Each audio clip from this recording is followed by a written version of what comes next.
Welcome back to DS Trucks. So I got a solution for reverse lights here from my 250. What I want to do is make a no cutting, no splicing solution just for reverse lighting when the salt spreader and stuff is on the truck. Now, one way, if you weren't afraid of cutting, would just be to go into your trailer harness and cut the whatever signal you want, whether it's reverse, whether it's a turn signal, whether any of that. They all work all times, and then just splice in a wire and all that. But that's a lot more work, and a lot of people don't even want to cut their trucks. So what I'm doing is I've purchased a harness here that can just plug right into the 7-way, and it gives me this box that can be mounted anywhere on the spreader. I'm probably just going to mount this on this plastic poly whatever spreader, and boom, you mount it like that. And inside of this box, it gives you eyelets that you can tie into whatever you want. So one of the issues I have is I'm putting this lighting here on the back of my salt spreader, but I don't have a ground, so I have to run a ground wire and tie it into the frame or something somewhere, and it's kind of a headache to do that, and it's an extra wire running around. The hot for that light is actually provided from my salt spreader, so whenever you turn on the salt spreader, it turns on your light. So that's nice that they give you that hot wire to turn on your light, but you don't have a ground, so you got to run a ground. So it would be nice if Salt Dog gave you the ground too. I'm sure you could tap into like one of the ground circuits somewhere, but it's not necessarily supposed to be that way, and it could be some issues while these motors work. I'm not exactly sure if that would work. It probably would work, I don't know. But the point is, with this thing, you have access to the ground on the truck from the 7-way, which is going to be way easier. So just plug into the 7-way, put this onto the truck, and run a wire with an eyelet. No cutting of the truck or anything, just mount it. So that's going to be cool. Let's open this thing up and see what the heck is up in here and how this looks. Oh, this is the wrong gun. The driver's right here, screwdriver gun. Bear with me, I'm working left-handed and I'm right-handed, so very curious. I haven't seen in here yet, but this is like $35 on Amazon, and so far I'm thinking the quality is good. It's not made in USA, but still American hands touched it, the American delivery hands. That's good enough for me. I'm sure there's an American somewhere making some money somehow on this. But let's look in here and take a look at what we got. So it gives you these little doorways to plug it up, whatever hole you're not using, and you can put in here, drill a hole, maybe RTV seal it up if you need it to be sealed up, weather sealed, slide it back, put your wire through there. Kind of slick. All plastic case. You drill this case down with these screws. I had to bring the screws in, give me the screws to secure it. And yeah, now you have every pin of your 7-way that you can put an eyelet on. So I can run a light to my hot wires, my always, or key on hot. Whenever you turn the engine on, the 7-way is supposed to send 12 volts, back to charge the battery of a trailer. But we could just use that for a lighting circuit whenever the truck's running. Whatever circuit you would want to put on there, you can put right on there. You could use the reverse signal to run a reverse alarm as well as a reverse light. You could use the black wire is going to be your hot wire, I believe, and I'm working on memory. I could be wrong. And your white, I think, is the ground, but I have to double check that. But just quick search online on what all these colors represent. I believe blue might be braking, trailer braking, which, being a spreader, we don't have a brake, but we could put so many different things on here. We could put a third brake light on here now because we have a brake signal. We could put a number of different things that these Salt Dog spreaders don't have, that other spreaders maybe have, but sometimes some of the things on the Salt Dog is a little bit cheaper for some items. So we mount this to the truck or to the Salt Dog, and now this gives our Salt Dog our salt spreader a 7-way plug solution to just be a solution, just to plug in to and have functionality that we otherwise didn't have. So this is pretty cool. One of the things I think would be cool if the box could be a little bit bigger, but I'm just thinking, maybe if you could slip a GPS tracking unit up in here, that'd be kind of slick, but that's a little very specialized, and maybe this box is the right size. Also, too, looking at this would be a huge addition to any of my trailers. If I took my enclosed trailer and mounted this thing on there, it's weather sealed. It looks like it's got a gasket on it, so perfectly fine to go outside, or it could route this thing inside of the enclosed trailer or inside of the box of the dump trailer. And that's one of the issues I had, is on my dump trailer, these wires were not adequate. So with this, they give you nice, I believe, 10 gauge wires for your hot and your ground. Everything's proper. And I'd be very interested in doing something like that, maybe to one of my trailers. And this is the cheaper one, but they make these with like cold rated plugs and everything to be more high performance. But this is just a cheaper one that we're going to run here on our salt dog. So I'm going to show you some of this. I guess I've got to take this custom snowblower rack off. If you follow the channel and you've seen this thing, so far this thing's pretty good. So I guess I could show you what's going to be involved with taking that off. Basically, I got to pull that pin out, and I'll pull it off so you can see all that I'm working with this thing. I was just tightening up. You can see the shavings. I was just tightening up loose ends on it. I just put 2 bolts here. These are grade 8 zinc. This is, in my opinion, going to be stronger than welding all of this together. And it's cool because you can take it apart and reorientate stuff if needed or whatever. So I'm going to go ahead and get this thing off of the truck, and I'll show you how this thing looks off of the truck, and we'll get this thing plugged in, because I can't plug this in because it's in my 7-way. So once I take this thing off, plug this thing in, mount it somewhere on the spreader, and put this all back on, and let me get this going. So I've already pulled the pin out of this. Basically a normal pin, just a normal hitch pin that holds all this on. And I'm going to go ahead and slide this out. It's my first time taking all this out as one unit when it's all built, with both sides built. I literally just finished this thing. So how would this work? You slide it out, and is it going to be too heavy, or I have no idea. So we will find that out. Probably weighs like, not heavy. I mean, this probably weighs, I don't know, probably 50 pounds. 50 pounds in total. And this is basically how it looks. All said and done. Super easy. This thing could be broken down and packaged and in a box because it's all bolted together. And pretty slick.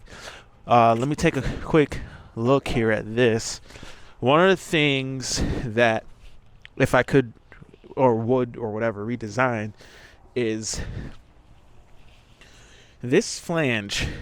Because of it being, it's just a Gen Y flange, it's solid steel, but because of the way it is designed, it's hindering my final vision of what this thing would be.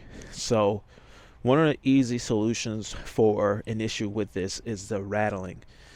This thing will bounce around on a truck, and really you want it to be all one unit with the truck, and the solution to that would be an anti-rattle clip. But what I had to do to this Gen Y, which was hard to do, but I bored another hole in it so that all of this could scoot closer to the truck. So if you see, that's another inch or inch and a half so away, or closer to the truck, and all of that is in order to slip behind that spinner so we can carry our machines. So being that this was an inch and a half away, moved forward, now there's no more room for an anti-rattle clip, and I even had to grind these bolts heads just a little in order to actually get the pin to slip through, because now these are physically touching the hitch, these bolt heads are. So what I would do different is I'd have to get with my fabricator and we weld the same type of a piece together, but we would take this away from being a pintle hitch and we move our holes outward some. Well, maybe here, whatever. Maybe even, because the further apart we go, the stronger it'll be. Like if the steel went to here, it'd be heavier. So we got to think about that. Steel gets heavy fast. This thing here is a lighter weight than one piece of steel that I have by half.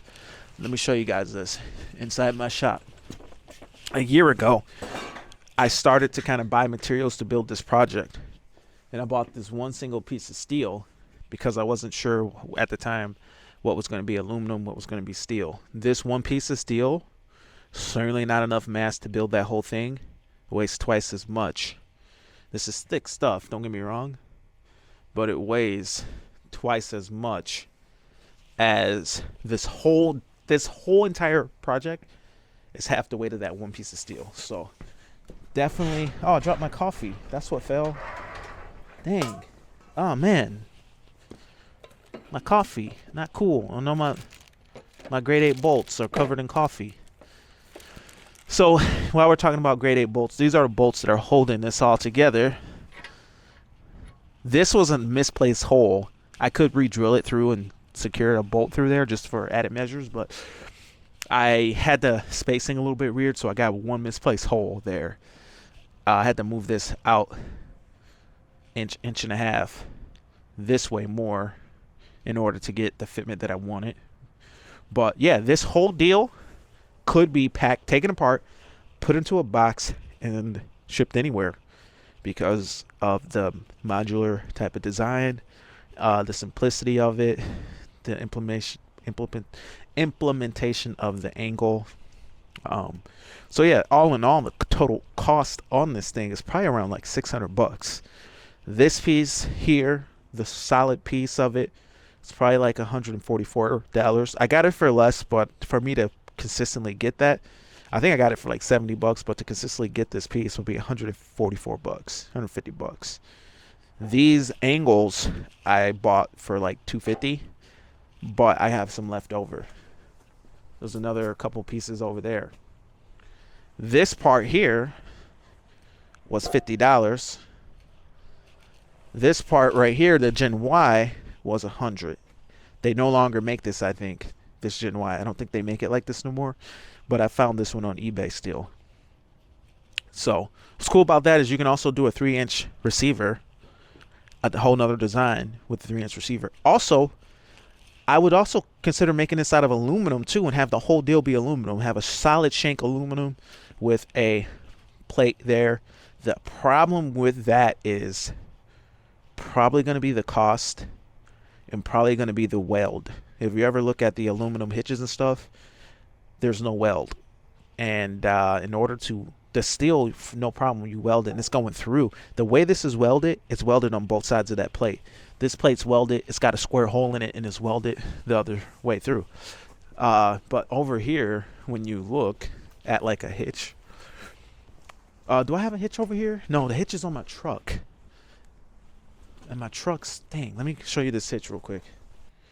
So here on the solid aluminum hitch, you notice that there is no welds because when you weld aluminum, it inadvertently weakens it. So if I were to try to make this plate the same exact thing of aluminum with the weld being involved, it would not be ideal. So you'd have to machine it from one solid piece of aluminum. That kind of gets expensive. So especially in this shape, maybe it could get cast, I don't know, but just that little piece being steel isn't the end of the world. It's not that heavy with it being steel. So anyway, went a little bit afield with that. Let me go ahead and get back to what I was supposed to be talking about, and that's this hitch situation here. So let me I don't want to lose the screw. I already lost the screw, it looks like, so I have to find that. I'm gonna plug this in and figure out how I'm gonna mount it up.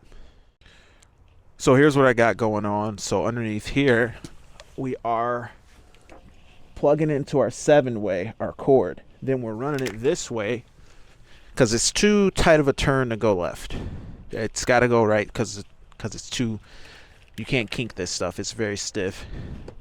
And this is probably not a code rated cold rated cord, and if it were, it'd make things a lot easier for me because then it would flex better.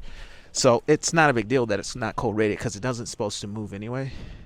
And then I'm going to route it back over to this side because I don't want to have that wire coiled over there. So I could shorten the wire, but that's a lot more work. So could be just shortened by going in there. So then I mount this here, and I've got my eyelets and stuff. So let me go ahead and drill this thing down.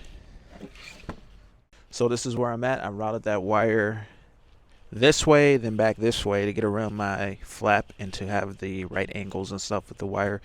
And yeah, this is where we're just gonna mount this. Real simple right there. Let me just grab the case or cover here so you guys can see how that looks. This is cool though, because for this type of environment with the salt and stuff, yeah, it's sealed up with this gasket. And I mean, I'll put this on here, and then like I can get up in here and I can go into this box and I can add to this if I want to later. Like I want to put something on a truck, reverse alarm, I can tap into this thing. It's out of the way. My guys should be able to not break this. Bear with me. I'm right-handed and I'm working lefty. So what's up with that? It's not in the hole. This one's in the hole.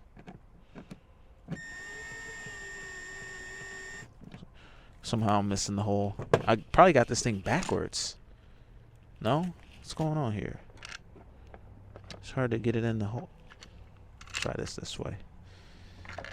So yeah, this is cool because now I can get in here and I can add to this. I can put a fit on here. I could put I could wire. I mean, you could do whatever. You could wire a strobe light that works in reverse only, or you could wire a you could wire, like I say, reverse lights are going to be crucial. Just put in a hole through one of these caps, running it in, and then sealing that hole up with silicone or something, because yeah, why not keep it weather tight? So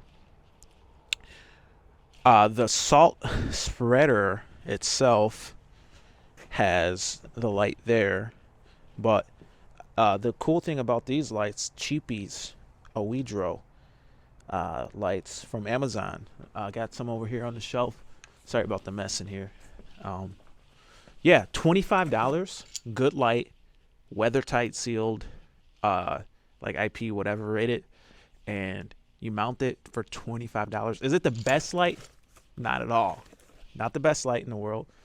Good light though, good output, decent enough output, just you can see well with it. It's not expensive though. It's $25, you know. It's not 100, 150. There's some better lights out there, but you know, maybe they're American made or whatever. So, you know, if that's important. But for us, just $25 a light, it's probably gonna get broken at some point anyway. So they don't look real fancy or nothing, but they just get the job done. So that's kind of where we're at.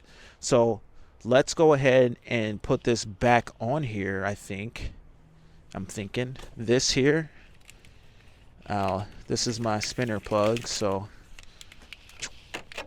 set that there for now. I really should get these plugs up under here, these wires up under here and protruding out this way through that fork pocket, because anything to prevent more things from being broken. So in order to put this on here, this rack, I've got to put this is just off center just a little bit, so I've just got to scoot it over and work it over and then set it up so that it can go on. I'm going to use my right hand. So I got to set you guys down here. It's going to require two hands. All right. This is just off center. Somehow it scooted over. I don't know how, but now it looks funky, but whatever, I guess.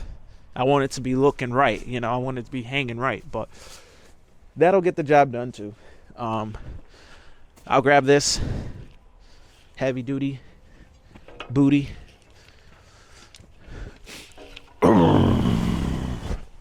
maybe 45 pounds, 50 pounds, maybe more. I don't know. I'm not a human scale.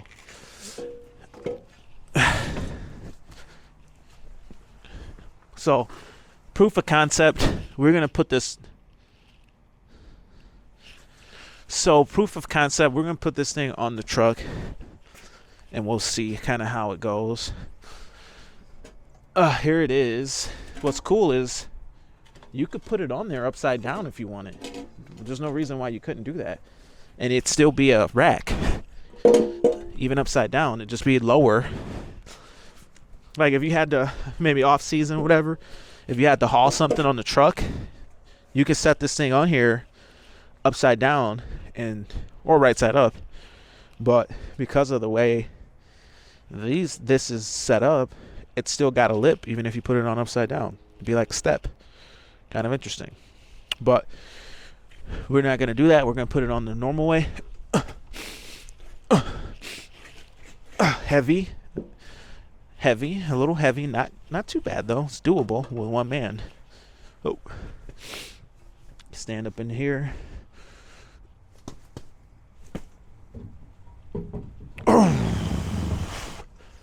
Like that.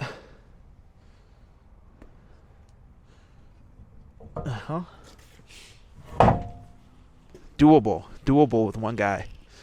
Now we're back up and running. Spinner. Now the question would be, how many different spinners will this work with? Because obviously it works with a salt dog. But the uniqueness of this design that I've put together is it sits really close to the truck. That's got some pros and cons. The number one pro is most of these racks that you put on your truck extend out 4, 5, 6 inches on a shaft back here, and then it loads the weight with more leverage back further. Whereas this keeps your point of weight essentially at your bumper. You're loading it right at your bumper. The height has to be a little higher so that the spinner can swing up underneath here and throw its material underneath this. So that can come with a couple pros and cons. Number one, if any parts of the snowblower or the salt spreader hangs backward a little, sometimes that chute kind of gets close. That's why I had to move this one out more, because that chute was getting close to the spreader. So I had to bump it out some more, re-secured it and stuff, and let's test it. Is it going to break on me? Is it flexing? Oh my goodness, this is freaking solid. This is solid, guys. I mean, I don't want to... This part I can definitely dance on. I wouldn't want to jump too hard on that. There's no angle in it, so I'm wondering, is that solid core product going to be solid core enough? It's a solid core, bar. It's just a flat, heavy, thick piece of metal. Will it snap? If it breaks, I'm going to be so hurt. I mean, literally, I'll probably break an ankle. So this is risky business. So that's on. One of the things I can't forget is the pin. I will do that off camera. So let's say hypothetically I forget the pin. Well, in order for this to come off, it'd have to pull the spinner off. And it'll move a little, but that little bit from the spinner would probably keep this thing on here. But the question really too is, will this work with other spreaders? Well, it depends on how far back the spreader is hanging. This salt dogs, they hang back. So if your spreader is hanging backward, if you look at this thing is in my area for my snowblower. It's in that area. So if the spreader hangs over the bumper like this one does, then that's going to interfere, and it might need some design changes. But the space here, you got 21 inches of space. So as long as your spinner is 21 inches, which is 21 and a quarter, which is ironically pretty close to what this is. You need 21 inches to get a machine in there. What if you took it to another level and you bumped it out again and built another box in the middle? You got 3 machines. Maybe that would be something that could be added, because it's all modular. It could be added. Then you'd have 3 of these on here, 1 in the middle, but you wouldn't be able to take your spinner off, and you wouldn't be able to take this off without taking your spinner off. So if you do that, anything that prevents that spinner from swinging is going to stop you from, this has to come off to, so you'd have to take it apart in order to get it off. It would trap the spinner, but it would protect the spinner. That's another thing. Just for the sake of protecting your spinner, protects it a little. But if you hit something with this, you'll break it. You'll break this thing. You can hit something lightly, but you break it pretty easily. It's not something that can take an impact. I mean, just me doing that, being that it's not angle in that bar, that would be something that I can look into in the future, is maybe if I figure out how to sneak in some angle to that bar. It's definitely doable, because that would take all that flex right away. This is flexing more than in that direction, at least. You know, pushing down 0 flex, but yeah, some angle would be warranted. I could do it if I took off my chute here, and then I could put some angle, and that's doable too. That stainless will probably keep some of that salt off of the product, but I mean, this is an ongoing experiment, so we'll see what we end up ultimately doing here. So let me go ahead and do some wiring to this truck. So there you have it. As soon as you hit reverse, the lights turn on, and this is how I routed it. We make our connection here to our different type of wire. It routes underneath there, and then this one routes as well. And inside of this junction box, you can see that I just have to tie in to my yellow and my white being my ground, my yellow being my reverse signal. My black should be my hot signal, all-time key on, if there was something that I wanted to just turn on. Maybe I could figure out a light that would not shine on anyone else, that would just point down in general, just the general direction down. And as soon as you run the truck, you've got that lighting, and it wouldn't be in anyone's face. This lighting, on the other hand, shooting straight back, it's hard to look at. Like, you can't, if you were driving, see, the point is, a lot of people will just say put it on an upfitter switch. Well, the reality is, when it's on an upfitter switch, you forget that it's on there. So if you're driving down the road and I forget and I leave these on, that's freaking bad. That's a big ticket. Or it's just hard to see, because this is blinding me. It's not really blinding the camera, but it's not easy for me to look at that. And that's the cheapy $25 lights. It's still not easy to look at. So with the truck, I just have it in reverse right now, and the engine's off because it would roll back. But that's kind of how that looks. And if I put it in park, the camera turns off. Matter of fact, let me put it in reverse. Let me put it in drive. It's in drive. Now the camera's still on, because you can program the camera to actually do that for you, to stay on for you. That'll show up. And I'll put it in reverse again and see if that affects the picture quality on the camera at all. Daylight, you can't tell. But I'll leave it in drive, and we'll pop back and make sure that it is not still illuminated. I'll shut that. And there you go, not illuminated. So what it means is easy operation. You just throw the truck in reverse, and that's that. It lights up, and that's it. It's no more complicated. Hopefully I did this right, though, because I'm looking at it now, and it's kind of close to this eyelet. but I've been routing it a little different anyway, so it should be fine. I've been going this way and this way. Let me go ahead and throw this cover on. So I'm just going to take the bottom one out, and I still need to run one more wire through this bottom one for this light, and this will be for the salt spreader whenever it turns on. So maybe I'll just leave that off for now, but when it does go on there, it'll look like this, and that will close everything up and complete everything. And this will just be the junction box for the salt spreader whenever this is in the truck. And when this all comes out of here, just unplug it from that 7-way connection, and it's staying with the salt spreader. So everything stays on the spreader, works in reverse only. Throw it in reverse, lights turn on. You forget.